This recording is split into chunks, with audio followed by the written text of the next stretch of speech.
Hello everyone! I'm super excited to be starting the Simple Life Pattern Company Sapphire sweater sew along today.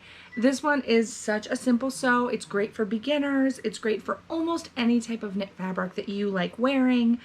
So it's great for anything from nice lightweight early fall all the way to cozy wintertime fabrics.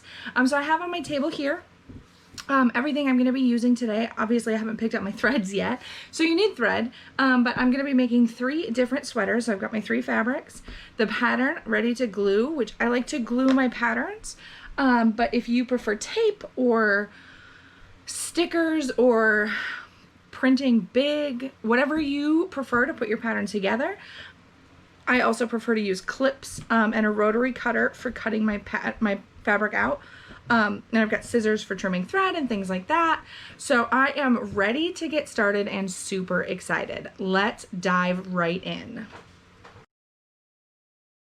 All right, so the first thing we're going to do is start putting this pattern together. So I have printed just the sizes needed for this one particular sweater, since I am making 3 shirts. So I've printed just the size I need so that I can grade between my sizes and get that custom fit. So let me just grab my first 2 sheets and I will show you how I like to put these together. I as I said, like to use glue sticks. I find them to be a little bit more cost effective, so that is my preference.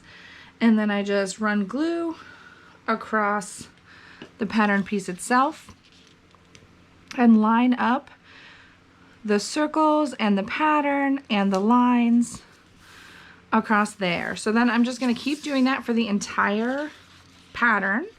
I like how these are set up because there is very little overlap between patterned pieces, so I don't have to worry about it getting too big for my space or just frustrating to work with. I can just keep working on each pattern individually. So I am doing for this one the high hip, ooh, right here, high hip with the hemband. So that's as far as I need to go with this pattern.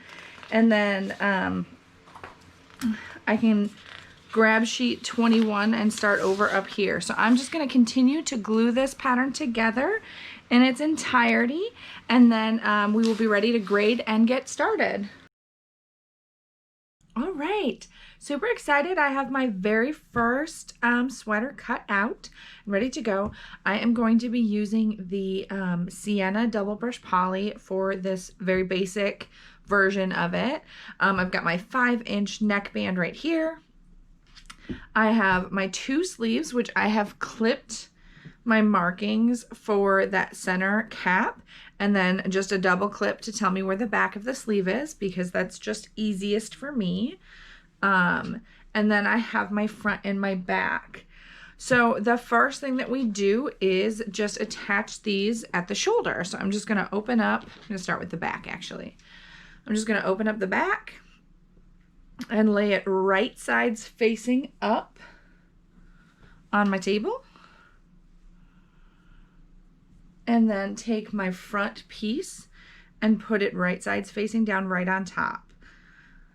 So this is very basic construction, which is great. It makes it a really great beginner pattern or just a really quick sew if you've made a shirt before, which is just wonderful. So I'm just matching up those shoulder markings. I'm going to throw a couple clips in there and the other shoulder marking and 2 more clips.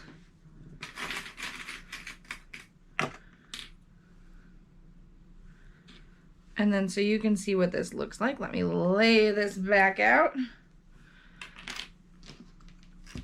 So I've got my shoulders clipped together and ready to go. I am going to take this to my serger right here. And what I'm going to do is actually serge from the inside of the neck to the shoulders, the outside shoulder on both sides. So I'm going to sew from here to here, and then I'm going to sew from here to here. And I do that because if there's any shifting or anything like that, I like the direction of my stitches to be going the same way on either side. It just makes things a little bit neater in the long run. So I have my serger set up right here. And I'm just going to be serging, but you could certainly do this on a regular machine with your favorite stretch stitch. And let's go. All right, just gonna clip my threads. Don't forget that this is a 3/8 inch seam allowance on this pattern. And step 1 is already done. Look at that. So then I would just want to press these seams toward the back. So I'd open this up. It's gonna stick together because it's double brush. And just go ahead and press those seams toward the back. And then we will be ready to add the sleeves. Okay, I am all pressed to the back. I've got the back bodice here, the front bodice here. This is facing right sides up, and I am going to clip the first sleeve in place. So as I said earlier, the way that I mark my sleeves is just with little clips into the seam allowance. So it's maybe an 1/8 to 1/4 inch, well within that 3/8 inch seam allowance. Just a nice small little clip to tell me which side is the back side. So since this is the right of the side of the fabric and this is the back of the sleeve, this sleeve is the sleeve I'm looking for this side. So I'm going to set the other one aside. I'm going to line up that center marking with the seam at the shoulder, just making sure that the seam that I've pressed to the back is still pressed to the back.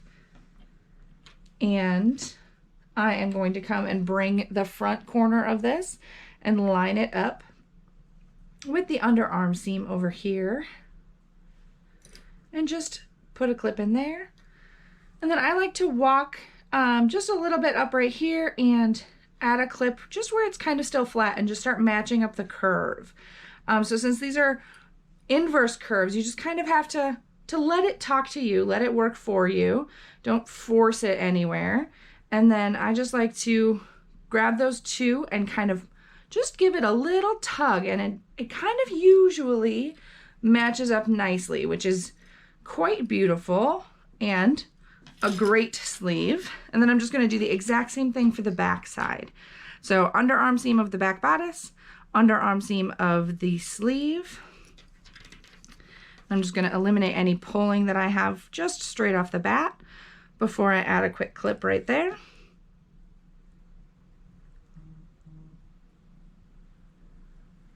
And then again, I'm just walking up slightly just to give myself a nice thing, a nice smooth line.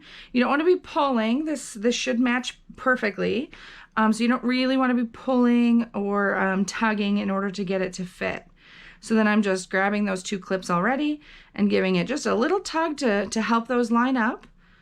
And you can see the double brush poly is curling just a little bit along the curve, so be careful of that. And then I'm going to put my last two clips in. And I am ready to sew on my first sleeve. So I do like to sew my sleeves from the front to the back, and that is strictly because I find it a little bit easier to sew over that seam with the seam going in the back. That way I don't have to worry about it pushing to the front on accident. So I'm just going to take this straight to my machine and add this sleeve right on.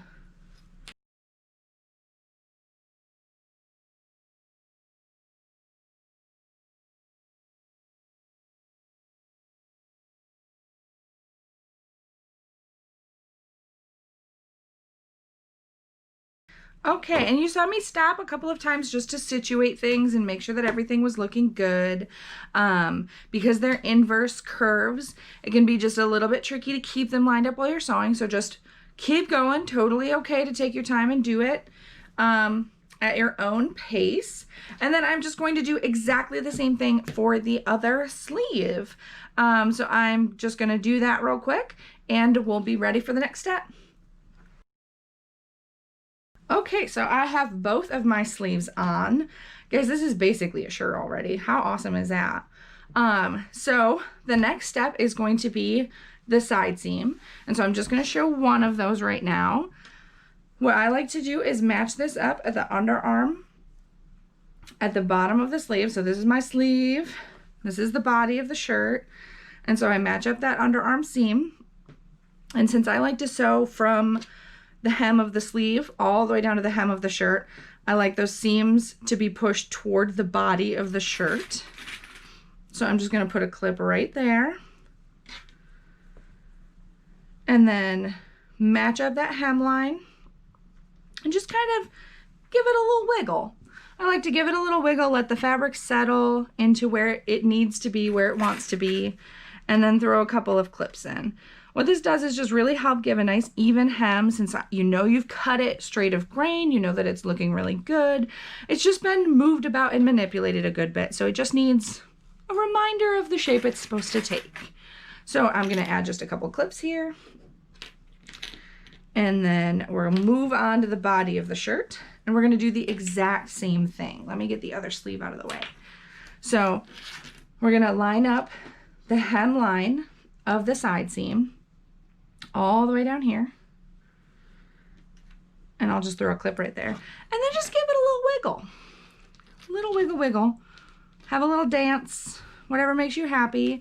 And you can see that lines up really well. It comes back together. It's the shape it's meant to be. It wants to be there.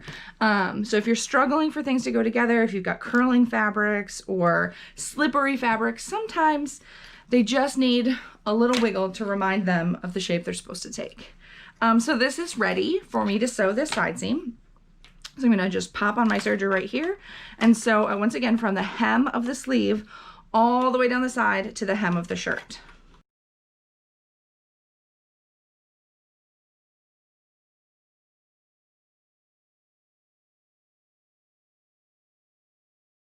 Okay, we are literally almost there, y'all. Almost there. So let me shake this out. This is really starting to look like a shirt. We've got one side seam completely sewn. I am going to do exactly the same thing. You might have just heard my cat meow. Just ignore that. She's fine. I'm going to do exactly the same thing on this other side.